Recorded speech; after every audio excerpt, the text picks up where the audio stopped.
Having those experiences where you've driven 200 miles and there's 5 people and the bar staff watching you, you know, it's like, it's good, it's character building.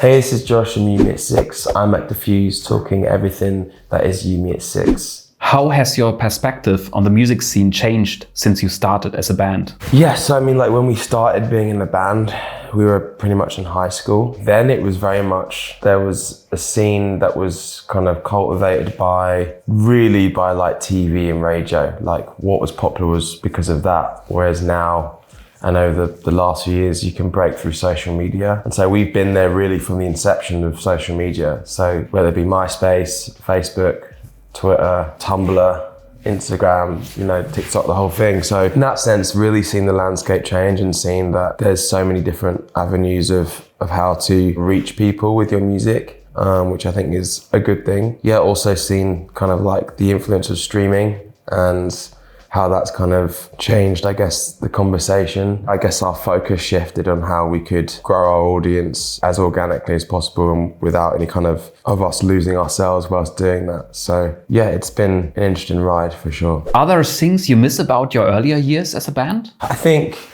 just like in the way that you miss the good days in your childhood, like I miss sometimes the simplicity of things. I romanticize about what it was like to be just in a band, going around in a van, sleeping on people's kitchen floors and sofas and playing to like 20 people, and it being like just about us 5 and a mate driving the van who would sell our merch as well. Like those were the days that kind of shape you, both as a band, but I think more importantly as people. I think understanding how to be understanding and learning how to be that as a teenager going into a young man and now into, you know, I guess into our early 30s, it's kind of like, it's good that we didn't have anything easy. Like everything we got, we had to bang the doors down. And so you have to do that as a team. And I think that can be shaped, and the inception of that team mentality and that kind of, that gang mentality happens from the early days of being on tour and roughing it out, you know, and having those experiences where you've driven 200 miles and there's 5 people and the bar staff watching you, you know, it's like, it's good, it's character building. What's the broad message of your new album, Truth Decay? It's like having a room full of people and trying to pick out what brings them all together, I guess. Like, I don't know. Truthfully, I don't know what, because there's not a particular message across the whole record. I guess what I would say is that we tried to make almost like a retrospective old school YMAS 6 record, but with what we've learned over the last 6 or 7 years in particular, and bringing it to life in 2022, 2023. And, you know, we kind of went backwards to kind of discover where we should go next. So we listened to a lot of our old music and music that we grew up on in our teenage years. So a lot of that was like emo and like post-hardcore and pop punk and stuff like that. And as we were doing that, we're like, well, why don't we make a record that sounds and has the spirit of our earlier work and just try and give it like a new lease of life. Do you feel pressured to keep up with the band's recent success? I think pressure is more often than not something we believe that we have to put on ourselves, whereas it is a choice. And I feel like for example, on our last record, Sucker Punch, like it came out during the pandemic. So for us, it was like, how do we know if we've done a good job here? It's like, oh, if it does well in the charts, then is that a representation of us doing well? And I think that if I'm honest with myself, I feel like sometimes I think that stuff really matters. And other times it means absolutely nothing, because it's all based on when you actually meet the people that have like lived and breathed your music, how they value it, what's the experiences that they've had because of it, what's it soundtracked, what good and bad moments has it inhabited for them. And that at the end of the day is what will matter when this is all over. There might be some plaques on the wall, there might be some accolades written on Wikipedia, but whether or not YMAS 6 have meant anything will be based on how much people miss us when we're not here and are no longer doing it. You know, like what imprint has it left on people? So I think it depends. Sometimes I shift it. Sometimes I really put pressure on those moments of like, oh my God, we've got to have commercial success for it to mean that we've had success.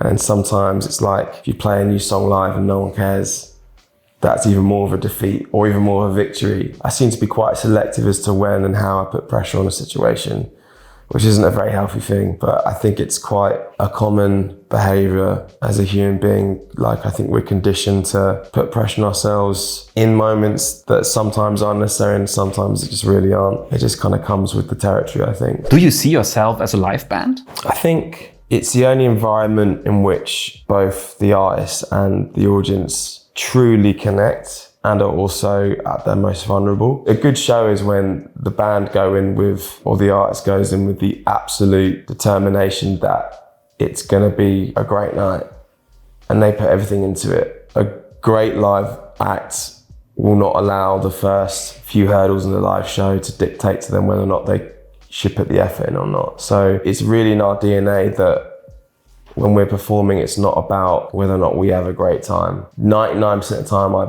love every second of being on stage. But there's moments where I drift off and I go, my body hurts tonight, or I wonder what movie I'm gonna watch later. And then I find myself back in the room and remembering that this is the only thing that really matters for a band like us. Like, the live show is the lifeblood of a band like YMAS, and being good at it holds the most weight. And I think that we are a great live band, and I think that our energy that we also impose on the audience and vice versa is why I would say we're a great live band, because it's very rare for you to be on stage as a member of YMAS or to be in the audience and for it not to be a good time. Do you feel like your live audience has changed over the years? I think it's consistent in the sense that it's changed. I wouldn't be able to tell you, I wouldn't be able to point out a YMAS fan to you. If you got a room full of 20 people, I wouldn't know if every single person in that room was a diehard YMAS fan or if nobody was. I don't know what they look like. I don't know what other bands they like. I don't care who's in the audience. I just care they're there. And it means that they've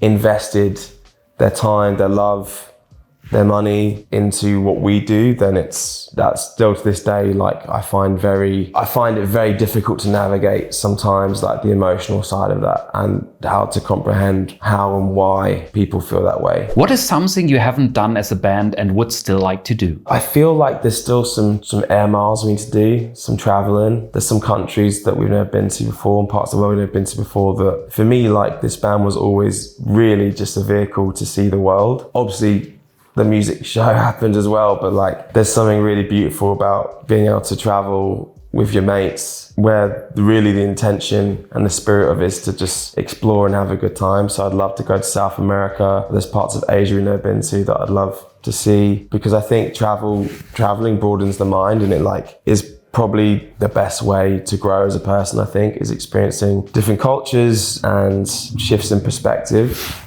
of what's important. We should just be enjoying the traveling element of it. We should be enjoying any time we get to perform, the value that offers and the happiness and the joy it brings us. And like, yeah, there's nothing really else that's on my wish list other than just to consistently being what I think we are, good people, and we're having good moments together, and that's the most important thing.